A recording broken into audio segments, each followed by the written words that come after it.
morning. So, time check. 4:15 in the morning.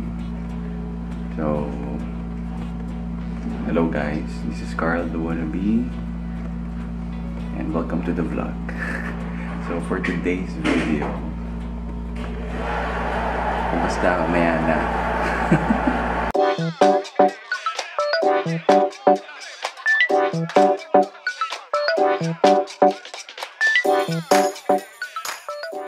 Okay, let's do a proper intro. Hello guys, welcome back to my channel.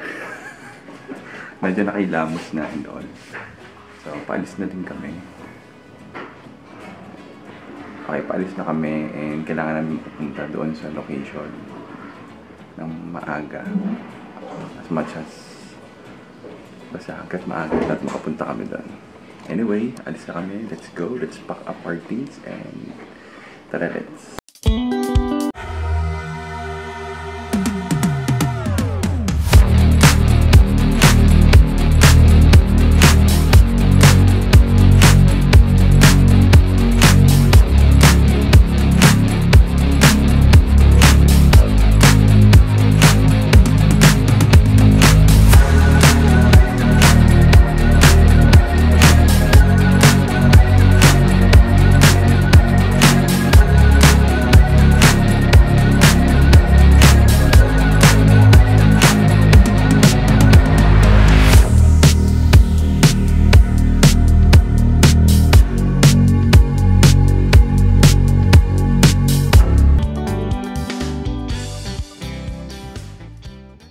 Bayanihan. Hi ka naman sa. Madam, bili na po. Sana subscribe tayo sa Welcome to your channel. Thank you. Like kita yan, follow yan, subscribe.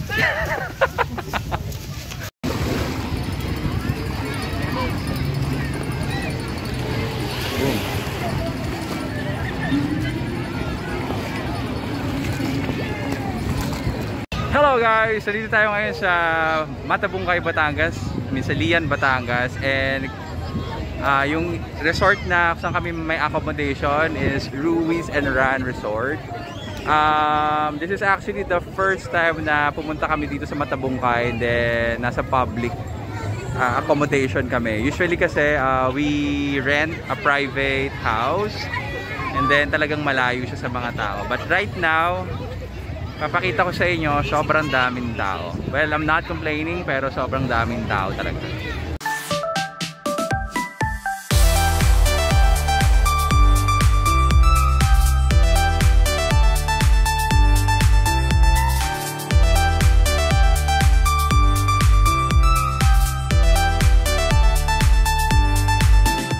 One of the highlights dito sa Matabungkay, Batangas is yung pagrerenta ng balsa.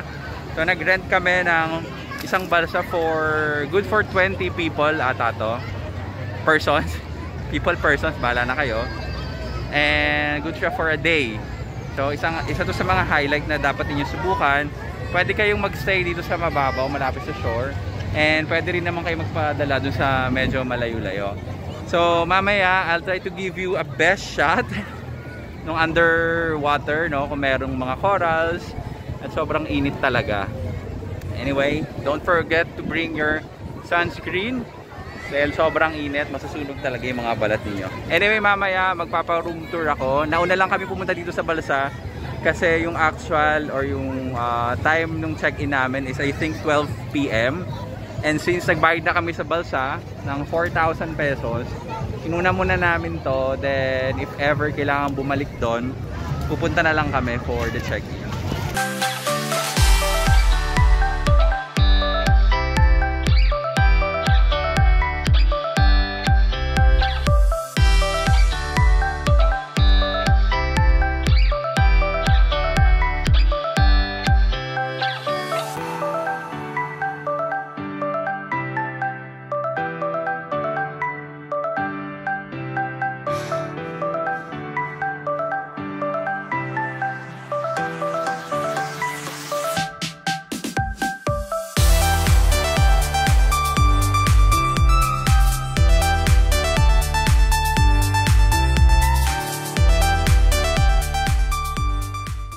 problema dito is kung ayaw mo sa mababaw, pwede ka pumunta sa malalim, magpapahila ka lang.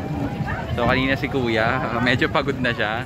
Pero ngayon nasa malalim na kami na lugar, no? So pwede nang mag-swimming.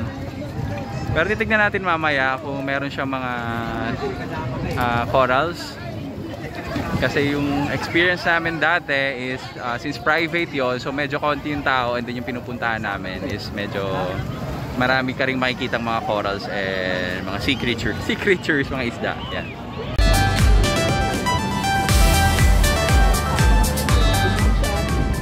Kuya? Ando, ayan. Matagal ka na nagaganto, Kuya?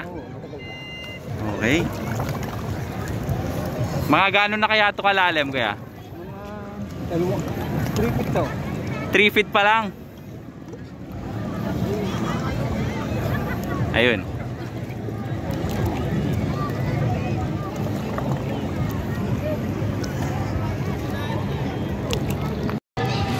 Okay, other challenge is kailangan yung balansehin yung balsa. Dahil may part na lumulubog, so kailangan balanse yung mga tao sa balsa. Ayan, so may naliligo na. Ayun pala. Ayun si Kuya Ando. Okay, I think liligo muna siguro ako. Luckily, back in 2017 nung pumunta kami sa Iloilo, bumili ako ng sports camera, pero hindi naman siya ganun ka-high-end, pero pwede na yung quality niya, video quality. So, try ko magkaroon ng shots underwater. Okay.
Hey guys, konting update lang. So, it's almost lunch time and so far so good.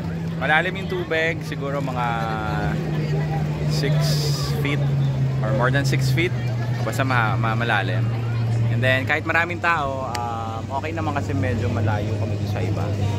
Ay, sorry.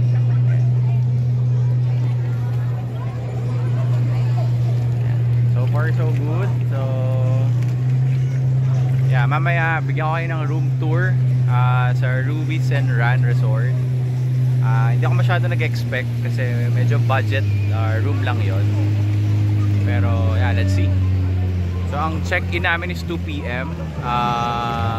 Dumating kami dito mga 9 AM.